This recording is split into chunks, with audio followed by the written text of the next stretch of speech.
à mon poste, madame, messieurs. Avec vous, nous allons nous entretenir comme d'habitude à cette heure. Vous avez droit à votre magazine Horizon Développement. Horizon Développement reçoit pour vous aujourd'hui le docteur Mathieu Kalemaï, qui est donc conseiller en sécurité internationale chez Breakthrough Action. C'est donc avec lui que nous allons nous entretenir autour notamment de la santé, une santé, mais également de la communication. Et à notre invité, nous disons déjà bonjour et bienvenue. Bonjour Madame Noëlla. Comment vous allez? Oh, ça va? Très souriant. Hein? Oui. Avec la Covid, comment ça se passe? Covid-19 est une casse-tête actuellement avec la troisième vague. Il faut beaucoup travailler pour faire en sorte que nous n'ayons pas encore beaucoup de problèmes parce que les problèmes sont déjà là. Est-ce que vous êtes déjà habitué parce que le travail aujourd'hui depuis 2019, 20, 21 aujourd'hui, donc la Covid-19 et en RDC, comment vous arrivez à vous en sortir avec cette pandémie, surtout lorsque vous êtes en milieu professionnel? Oui, donc au début ce n'était pas facile. Ça, il faut déjà souligner ça. Au début, avec d'abord les mesures de restriction, on ne pouvait pas travailler comme d'habitude. Ça a changé l'environnement. On pouvait travailler à distance. Télétravail. Télétravail. C'est qui n'était pas habituel en RDC. Hein? Oui, mais vous essayez quand même de vous adapter. Oui, au début, c'était un peu frustrant parce qu'on voulait toujours faire quelque chose au bureau, à côté des collègues. Et puis après, nous avons compris que c'était une réalité, il fallait s'adapter. Et vous essayez de vous habituer. Oui, nous nous sommes adaptés. Et à la maison, comment ça s'est passé en cette période de la Covid?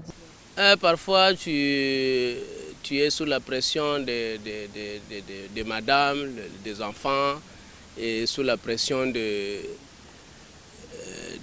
services. Peut-être pendant que vous êtes en train de faire un travail très important, donc l'enfant il pleure, donc en tant que parent, tu es obligé d'intervenir.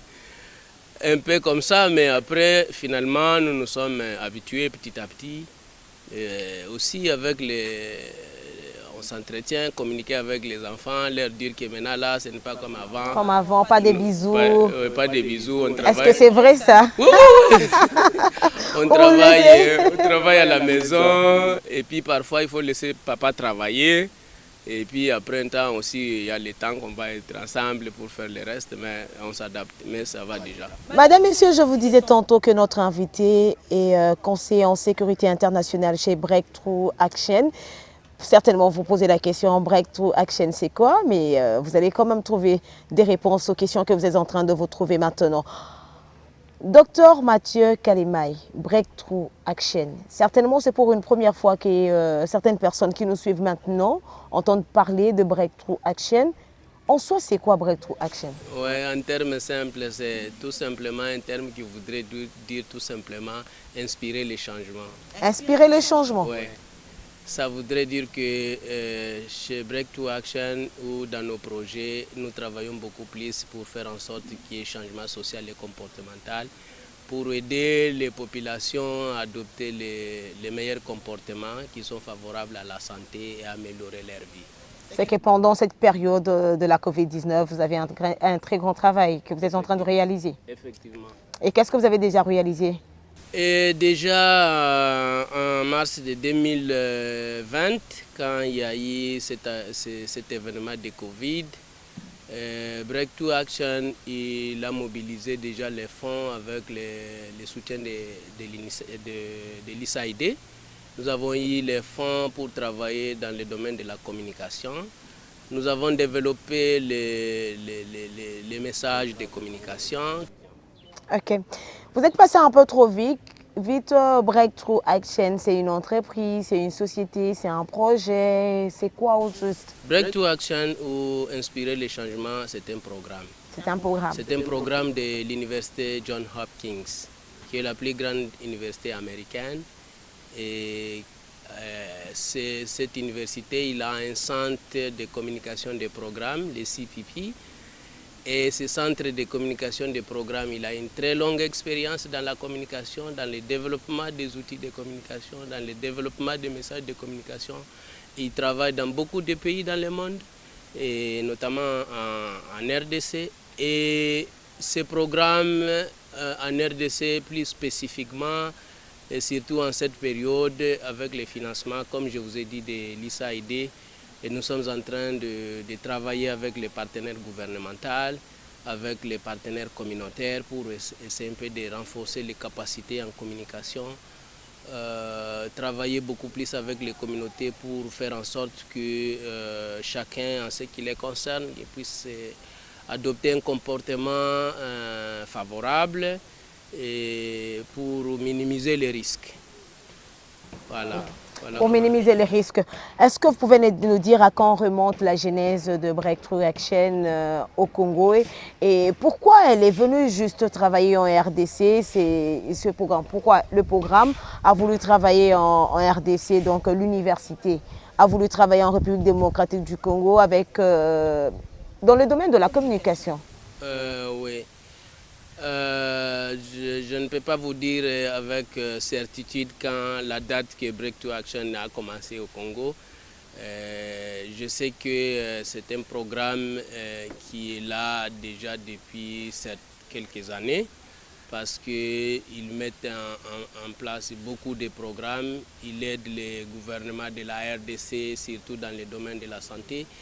Donc Breakthrough Action, il a un grand projet de santé intégrée qui couvre plusieurs provinces à travers le pays.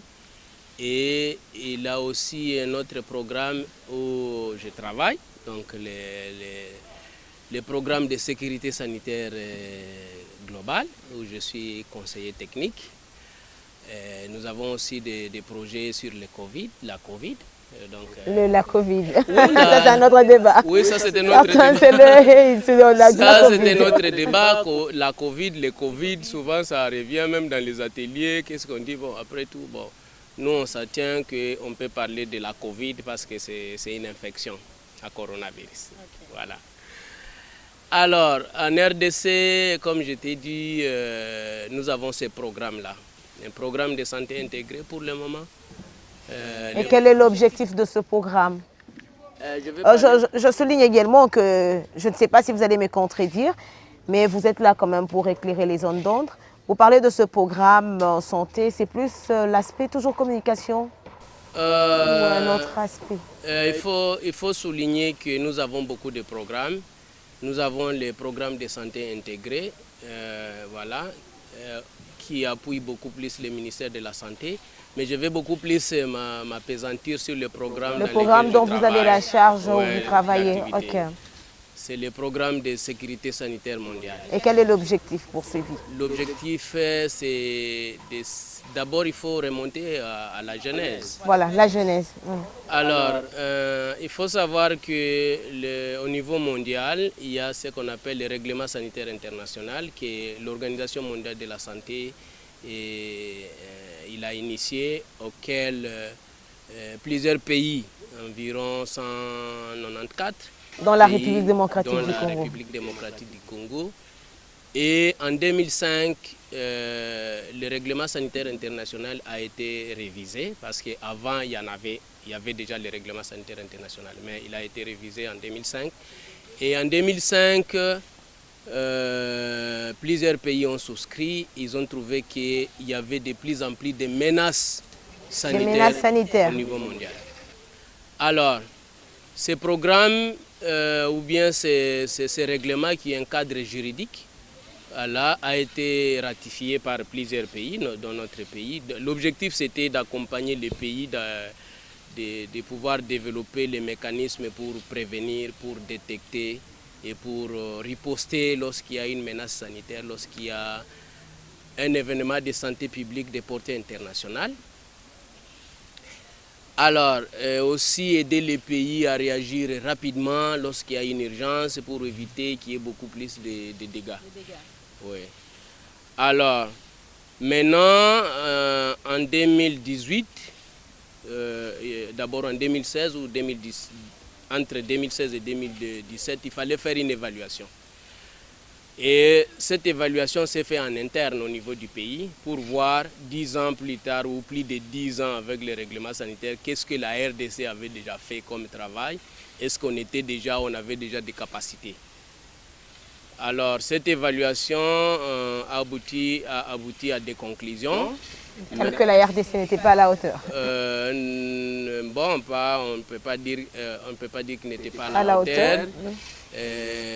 Mais les choses avaient déjà commencé, mais nous n'avions pas encore de capacité vraiment à faire face aux menaces sanitaires. Aux menaces sanitaires. Ce qui a fait que le pays a fait recours aux experts, à l'OMS et à tous les experts, pour qu'il y ait une évaluation externe, pour que ça soit plus ou moins crédible. C'est ainsi qu'en 2018, il y a eu une évaluation externe conjointe. Et cette évaluation externe conjointe s'est basée à évaluer si le pays avait les capacités de prévention, si le pays avait les capacités de détection et si le pays avait les capacités à riposter. Et en conclusion, on a trouvé que notre pays, la moyenne globale, on était en dessous de 40%. En dessous de 40%. Ouais, ça doit être 37,5%, donc d'une manière globale. Alors, qu'est-ce qui s'est passé maintenant?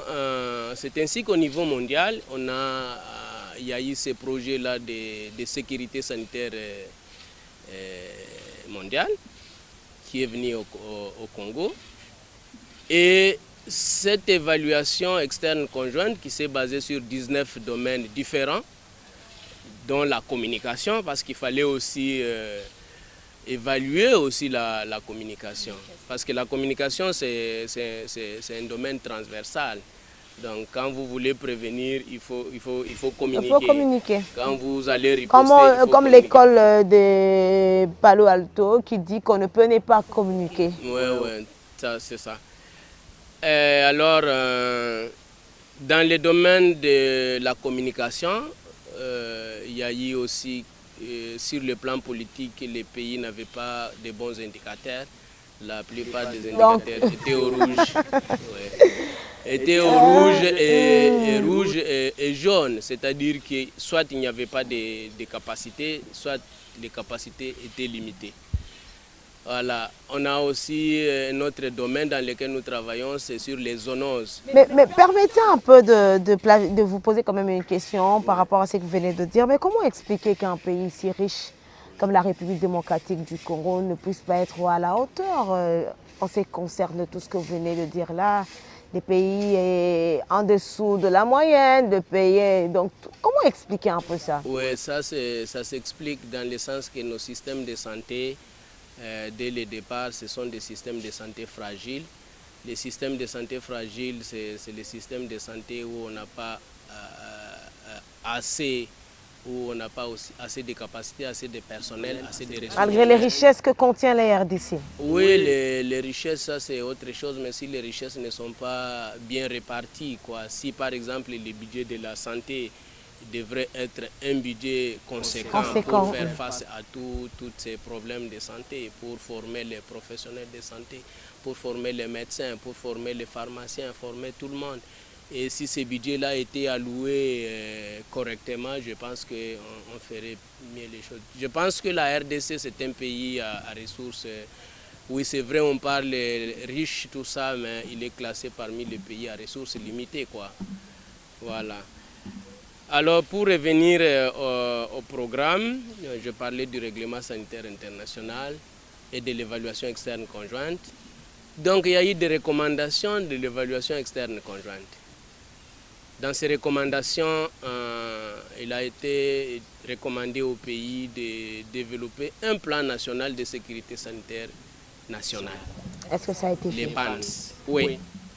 Et c'est la plus grande activité que ce projet Global Health Security Agenda. Et ce programme a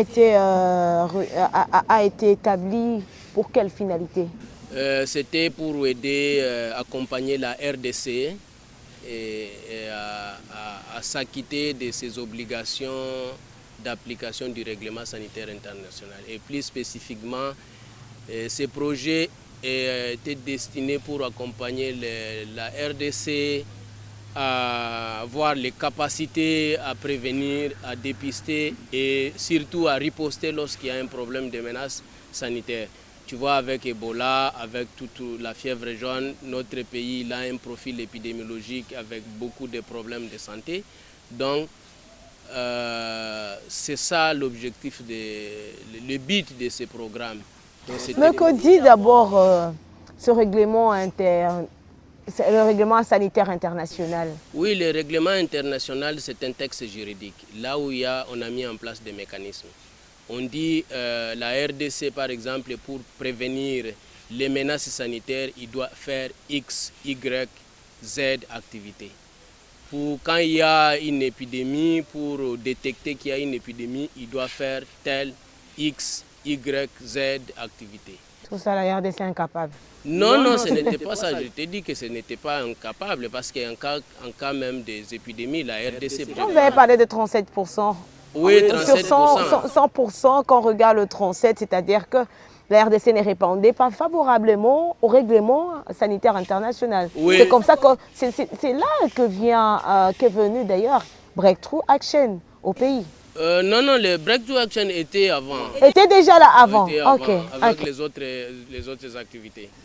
Mais on sait c'est le projet maintenant Global Health Security Agenda qui est venu un peu avant, mais c'est un projet qui est mis en œuvre par plusieurs partenaires, dont Breakthrough Action. Voilà. Ça, c'est une précision de taille que vous venez de donner. Oui, tout à fait.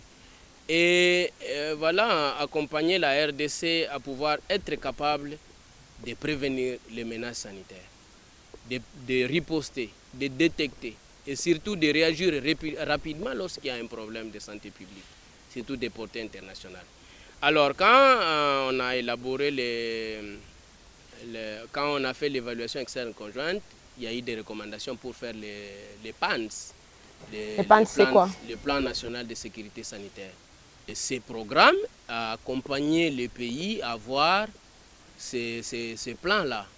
C'est les PANS. C'est le premier document où on donne les grandes orientations, on donne les stratégies, on donne les activités à faire pour que les pays, la RDC, soient capables d'appliquer le règlement sanitaire international. Donc les PANS, c'est actuellement tous les acteurs qui travaillent dans la sécurité sanitaire globale, c'est en quelque sorte la Bible. Ils doivent aller voir qu'est-ce qui est dans les PANS et s'ils doivent aligner les activités, ils doivent aligner les activités sur base de ces documents dans les PANS pour aider les pays à être à la hauteur d'appliquer le règlement sanitaire international. Pas seulement d'appliquer, mais surtout aussi de faire en sorte que la population congolaise soit en sécurité, soit à l'abri des menaces sanitaires. Et maintenant, nous, Breakthrough Action, dans le cadre de ça, Breakthrough Action, il s'est aligné dans le cadre du plan. Après avoir accompagné les pays à élaborer le plan d'action sanitaire national, nous nous sommes alignés aussi pour commencer maintenant à travailler sur certains aspects qui se trouvent dans ces plans-là. C'est notamment la communication, c'est notamment les zoonoses. Nous, comme nous avons Breakthrough Action inspiré les changements, comme nous avons une très grande expérience dans la communication, dans les changements sociaux et comportementaux, nous avons compris que la communication, tu vois, la communication c'est comme un lubrifiant dans un engin. Donc si vous mettez le lubrifiant dans un engin, tu vas voir que ça va tourner très bien et puis après vous n'aurez pas de difficultés. Donc c'est le manque de communication ou le manque de changement social qui fait que nous ayons la plupart des problèmes. Ok. Nous vous avons vu dernièrement, vous aviez réuni des professionnels, je ne sais pas, des professionnels de santé, si on peut les appeler comme ça, mais des personnes qui travaillent en santé publique venues de différentes provinces de la République démocratique du Congo. Est-ce que peut-on connaître l'objectif de cet atelier que vous avez eu dernièrement? Oui, avant d'abord d'arriver à l'atelier, il faut un peu que vous sachiez un peu plus qu'est-ce que nous faisons dans le cadre de ces programmes.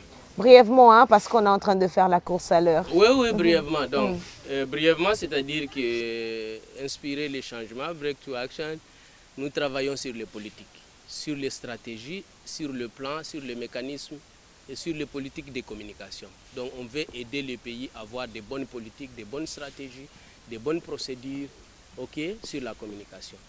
Alors nous avons... Et est-ce qu'aujourd'hui on peut dire que vous êtes satisfait du travail que vous êtes en train de faire? Oui, nous sommes vraiment satisfaits et laissez-moi vous dire que notre programme, c'est un programme d'appui institutionnel. Nous appuyons les institutions de la RDC, les ministères de la Santé à travers les différents programmes, notamment les programmes nationaux de promotion de la santé qui est notre ancrage institutionnel en ce qui concerne la communication, et aussi avec le programme national de l'hygiène aux frontières qui est le point focal du règlement sanitaire international. Mais nous travaillons aussi surtout dans le cadre du One Health in Santé. Nous travaillons avec différents ministères, le ministère de pêche et élevage, le ministère de l'environnement, le ministère de la communication et la plateforme in Santé. Et ces partenaires-là, nous travaillons avec eux presque chaque jour pour essayer un peu de renforcer ces mécanismes dans les domaines de la communication. Répondez maintenant à ma question. Alors, le dernier atelier, nous avons travaillé sur la formation des points focaux nationaux sur la communication des risques et l'engagement communautaire. C'est-à-dire qu'on a fait une forme de formation des formateurs. Formation des formateurs. Oui, c'est-à-dire nous avons déjà au niveau national, comme nous avons déjà une très grande base solide sur les activités, il fallait former maintenant les personnes en communication des risques et engagement communautaire et par la suite ces gens vont être redéployés dans les provinces pour implémenter, pour répliquer les activités que nous avons faites au niveau national, les faire en province et les prochaines étapes après cette formation. On va faire cette formation dans les provinces du Kasaï oriental, au Katanga, et donc au Katanga, à Lubumbashi et au Sud Kivu. Ça, c'est les et tout ça pour quelle finalité? La finalité, c'est que nous puissions communiquer avec le public, améliorer la communication avec le public, que le public sache qu'il y a des risques face aux menaces sanitaires, et que la population prenne conscience et qu'ils sachent quelles sont les attitudes que je dois prendre. Par exemple, pour les cas de la COVID-19. Donc ils doivent savoir que la COVID-19, vraiment, c'est vraiment une menace pour nous et pour nos économies. Et ils doivent prendre les dispositions, surtout les mesures barrières, se laver les mains, tout ça, respecter la distanciation, ça va faire en sorte que les gens ne soient pas infectés et que les gens ne soient pas malades. Mais parmi les participants, nous avons vu des professeurs d'université, de chefs de travaux, des assistants. Pourquoi le choix également de cette catégorie de personnes? Très bien. Ça, c'est l'atelier que nous venons de finir aujourd'hui.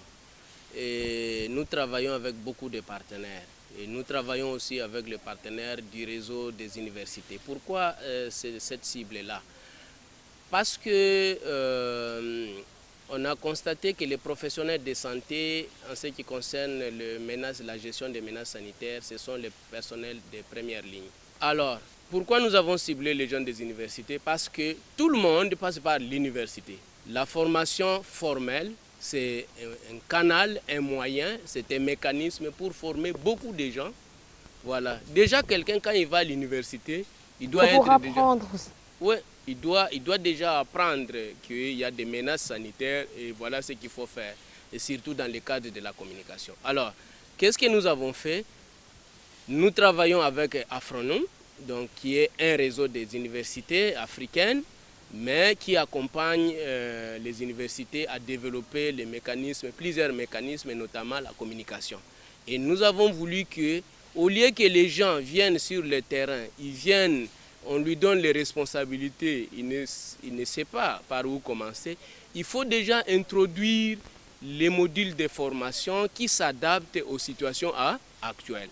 Introduire ça dans le cursus universitaire? Oui, effectivement, introduire ça dans les cursus universitaires, que les gens déjà commencent déjà à partir de l'école à apprendre déjà les menaces sanitaires. Pour que ces personnes ne soient pas surprises. Qu'ils ne soient pas surprises lorsqu'il est sur le terrain, c'est un médecin, on lui donne la responsabilité d'une zone de santé, un infirmier, un pharmacien, qui sache déjà que En dehors des compétences techniques, soigner les patients et tout ça, administrer les soins, donner les médicaments, ainsi de suite, mais il doit aussi communiquer. Et c'est pourquoi nous avons dit qu'on va prendre un module de communication sur les risques et l'engagement communautaire. On va l'intégrer dans les autres modules, dans les grands modules de formation, et ça va être rendu obligatoire dans les cursus scolaires et des universités et des sciences de santé. Et ça, c'est avec les concours du ministère de l'Enseignement supérieur et universitaire à travers la plateforme One Health, donc le comité de coordination InSanté qui a la responsabilité. Et on va initier un arrêté qui va rendre obligatoire. Ah, donc d'ici là, il y aura un arrêté. Oui, je pense que oui, les gens qui sont en train de travailler dessus, ils ont déjà suffisamment avancé. Et il y aura un arrêté dans les mois qui vont suivre. Donc ça sera une obligation pour chaque étudiant de suivre ses cours. Oui, on va rendre ça obligatoire. Et ça se fera de manière échelonnée. Et c'est ce que nous venons de faire, la formation que nous venons de finir avec les professeurs, qui sont les animateurs déjà, pour déjà les préparer en avance, comment ils vont intégrer ces modules, comment ils vont s'y prendre, quelle méthodologie ils vont adopter pour faire cette intégration, qu'est-ce qu'ils vont faire pour ça. Le moment venu, si nous avons cet arrêté, que nous espérons avoir bien, à ce moment-là, l'enseignement en ce qui concerne la communication et l'engagement communautaire va être rendu obligatoire et tout le monde qui va à l'école, déjà l'infirmier, il y aura déjà toutes les informations possibles. Toutes les informations possibles, de telle manière que quand quelqu'un on le largue dans le terrain, il a des responsabilités, mais aussi surtout l'approche One Health, où cette approche où tout le monde doit travailler ensemble. Tout le monde doit travailler, c'est-à-dire quoi? C'est-à-dire que moi, le médecin, il doit savoir que je dois travailler avec l'infirmier, l'infirmier doit savoir que je dois travailler avec le vétérinaire, le médecin vétérinaire, l'agronome, même toi les journalistes, même les forces de sécurité, par exemple avec la Covid, quand on dit couvre-feu, qui intervient pour s'assurer que le couvre-feu est respecté? C'est la sécurité, la défense, voilà, la police. Voilà, tout le monde là, dans le cadre de One Health, tout le monde doit travailler ensemble. Donc c'est ça, en fait, l'objectif. Nous voulons que vraiment, au sortir de l'école, que déjà les étudiants aient ces notions-là de base pour qu'ils ne soient pas surpris.